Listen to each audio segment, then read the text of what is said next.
आदमी की फकी, पेट की गैस की फकी, लकड़ियां हजम,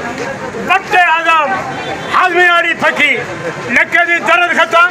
जोड़ा दी पीड़ा खत्म, हाजमे वाली फकी, पेट की गैस खत्म, पेट की हवा खत्म, हाजमे वाली फकी। इस फकी के नाल ही बड़ी वड्डी जामे मस्जिद बना रहे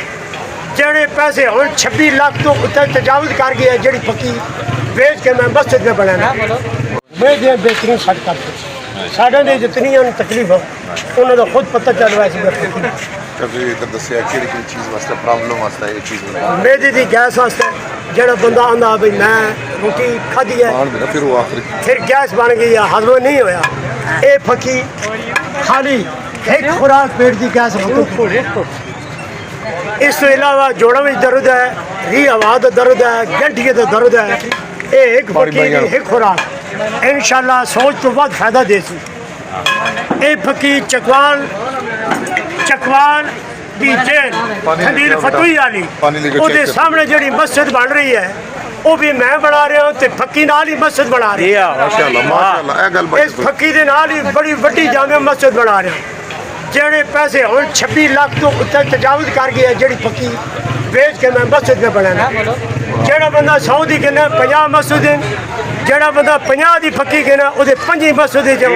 शफा अल्लाह देनी है तो फकी मैं देनी है। वाह जी वाह जी वाह नंबर बोलिया 0334 052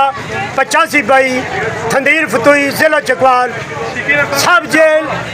सामने जी मस्जिद भी बनती है उथे ही फकी मिल सकती। हाँ फोन नंबर ही मंगवाना चाहिए ठीक है जड़ी भी भरे हुआ पिछे भी चीज़ा लिखी भजी आदमी की फकी पेट की गैस की फकी लकड़ियां हजम पत्ते हजम हाजमे वाली फकी लक्के की दर्द खत्म जोड़ा दी पीड़ा खत्म हाजमे वाली फकी पेट की गैस खत्म पेट की हवा खत्म हाजमे वाली फकी। लो जी चाचे होर को जनाब रश ले गया तकने ही तकने भाई जियो पटवार टीवी तकने रहो इंशाल्लाह फायदा हो सी तुसा मेज़बान ज़फ़रान क्रैशी या जियां वीडियो ज़रूर तुसें दसना रह सी जिसने फायदा है तुसें। लो जी रश पै गया हर एक बंदा इन्ना तू को लै लिया जी वाह जी वाह।